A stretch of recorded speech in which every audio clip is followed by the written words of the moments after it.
नमस्कार। आज हम बात करेंगे आर्थिक मंदी क्या आने वाली है, इसके ऊपर बात करेंगे। ब्लैक स्वाइन इवेंट के बारे में थोड़ी सी जानकारी लेने की कोशिश करेंगे। तो आज इस वीडियो में हम ये बात करेंगे।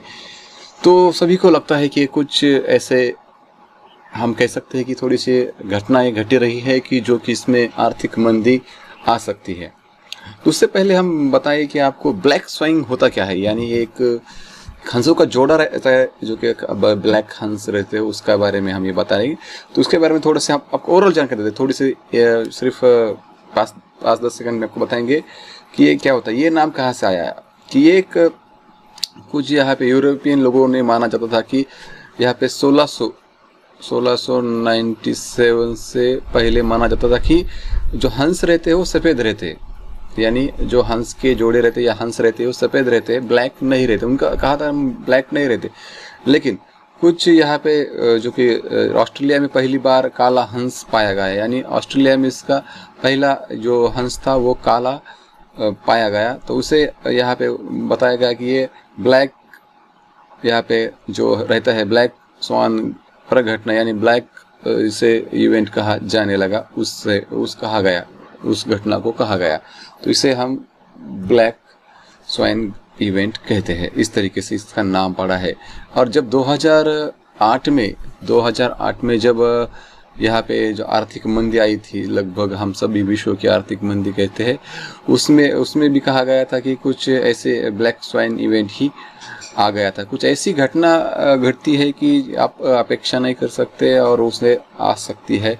तो इस तरीके से ज़्यादातर लोग इसमें जो कि हम कहते हैं, जो हमारे जो आर्थिक परिस्थिति होती है वो थोड़ी सी डगमग जाती है। हमें पैसा हमें बचाना चाहिए, इस तरीके से हम बोलते हैं जब भी आर्थिक मंदी आती है। उस समय से जब ये कोविड आया था वो वैश्विक महामारी थी। कुछ लोग कहते हैं कि उस समय भी यहाँ पे ब्लैक स्वाइन इवेंट हो गया था। इस तरीके से हमने ओवरऑल जानकारी आपको देने की कोशिश की। ये सब कुछ विषय आज यहाँ पे बनाने की या फिर चर्चा में क्यों आया है, क्योंकि कुछ IRBA जो हमारे रिजर्व बैंक है उसने कुछ अध्ययन किया है कि उसमें कुछ कहा गया है कि कितने % तक वो आ सकता है, ब्लैक स्वाइन इवेंट हो सकता है। तो इसके बारे में हम आगे बात करेंगे। लेकिन हमने ये यहाँ पे क्लियर करने की कोशिश की है कि ब्लैक स्वाइन होता क्या है। आर्थिक मंदी जहाँ आती है उसे हम कहते हैं। और इसमें ज़्यादातर यहाँ पे यही होता है कि हमें आने से पहले कुछ ऐसे घटनाएं घटती है कि जब हमें लगता है कि यार ये होने वाला है या फिर हो सकता है। तो होने के बाद थोड़ा सा हम कह सकते हैं कि हमारे जो कि खर्चे हैं वो बहुत महंगे होते हैं। हमें पैसे बचाने चाहिए। हमारा जो पूंजी है, जो हमारे बैंक बैलेंस है, हमें फिजूल खर्च को ऊपर ज़्यादातर कंट्रोल करना चाहिए। और सरकार भी यही करती है कि ज़्यादातर जो लोग हैं वो फिजूल खर्च ना करें। इसलिए कुछ EMI के जैसे कुछ रेट बढ़ाती है, उसमें कुछ पाबंदियाँ डालती है। ऐसे बहुत सारे होते हैं। और इससे हर घटना का हम अगर एक जोड़ के देखें तो हमें हो सकता है कि आने वाले वक्त में आर्थिक मंदी का सामना हमें करना पड़ सकता है। लेकिन हमारे देश के ऊपर कितना इसका इफेक्ट होगा उतना हमारे कहते हैं कि जानकार कहते हैं कि हमारे यहाँ ज़्यादा इसका नहीं हो सकता, क्योंकि हमारी जो अर्थव्यवस्था है वो बहुत अच्छी से हमें उसे ले सकते हैं, हमें उसके झेल सकते हैं, उस झटके को हम झेल सकते हैं। ज़्यादातर यूरोपियन जैसे अमेरिका इस देश में थोड़ा सा असर पड़ सकता है, ज़्यादातर उन कंट्रियों में असर पड़ सकता है। तो इस तरीके से लोग कहते हैं। तो चलिए ये विषय क्यों निकला उसके बारे में बात करते हैं, क्योंकि हम उसके बारे में ही ज़्यादातर सोचने वाले हैं।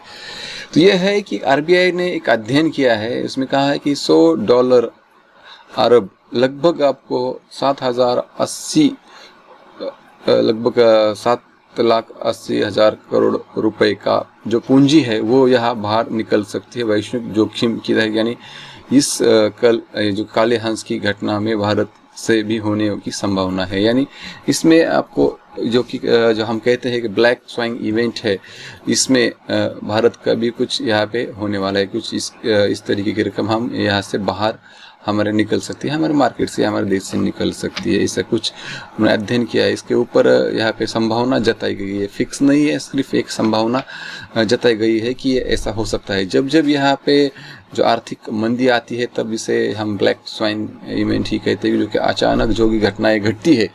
जैसे कि हम आपको पहले ही बता चुके हैं कि ये कैसा नाम पड़ा, उसके बारे में कैसा पड़ा। तो इस तरीके से आपको ये बताएंगे। जो इस बारे में अक्सर लोग कहते हैं कि जो आर्थिक मंदी होती है वो कितने देर तक टिकेगी, कितने साल तक टिकेगी, ऐसा कुछ नहीं रहता।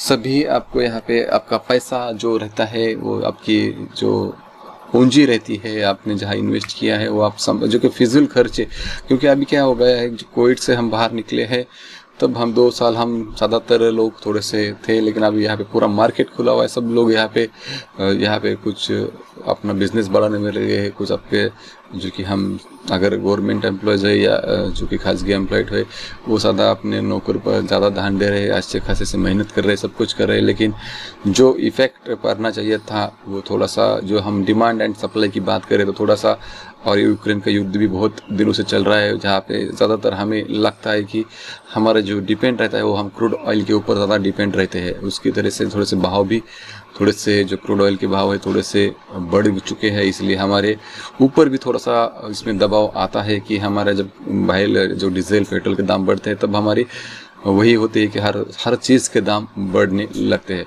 उसी तरीके से अगर ज़्यादा हो गया, फिर इसमें से और ज़्यादा इसमें कुछ और बदला हो गया, क्रूड ऑयल में और भी थोड़ा सा महंगा हो गया, तो हम और भी इसका संकट का सामना कर सकता है। तो हमें लगता है कि ये जो मंदी का असर आने वाला है, इससे पहले ही हम थोड़ा सा तैयार हो जाए, हमें थोड़ा सा फिजूल खर्च जो रहते हैं हमारे, ज़्यादातर हम जो उनकी आवश्यकता नहीं है उस तरीके से खर्चे हम ना करें। यानी ऐसे कि मुझे 10 रुपये के खर्च करने के, लेकिन उसमें से भी मुझे लगता है कि मैं 8 रुपये इसमें बचा लूँ, सिर्फ 2 रुपये में ही मेरा खर्च पूरा करूँ।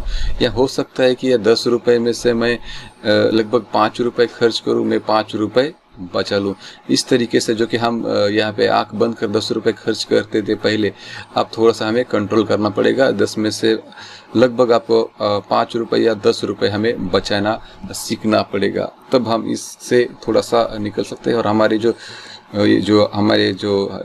हम क्या बोल सकते हैं, इसमें से थोड़ा सा पैसा बचाने के बाद हमारे पास रहेगा, और कुछ समय जब ये ऐसे स्थिति हो जाएगी, जब मंदी का असर हमें पूरी तरह से छा जाएगा, तब हमें इसका जो कि हमने जो 5 रुपये या फिर 8 रुपये बचाए हैं उसका फ़ायदा हमें उस वक्त होगा जब ये मंदी पूरी तरह से उसके चरम पर होगी। तो इस तरीके से हमें पूरी तरीके से तैयार रहना है। थोड़ा सा हमें ज़्यादातर इसके बारे में सोचने का नहीं है, क्योंकि हमारी अर्थव्यवस्था इतनी अच्छी है कि इसका असर जो कि झटका हम बोल सकते हैं, बिजली का झटका कैसे लगता है, तब थोड़ा सा हमें भी लगने वाला है, लेकिन उतना जितना पहले जो कि 2008 में कुछ बैंक थी जो अमेरिका की, उसके ज़रिए आर्थिक मंदी छाई हुई थी, तब इसी तरीके से हमारे ऊपर इतना प्रभाव नहीं पड़ा था, उस तरीके से हम ये भी झटका सह लेंगे। तो बस आज के वीडियो में इतना।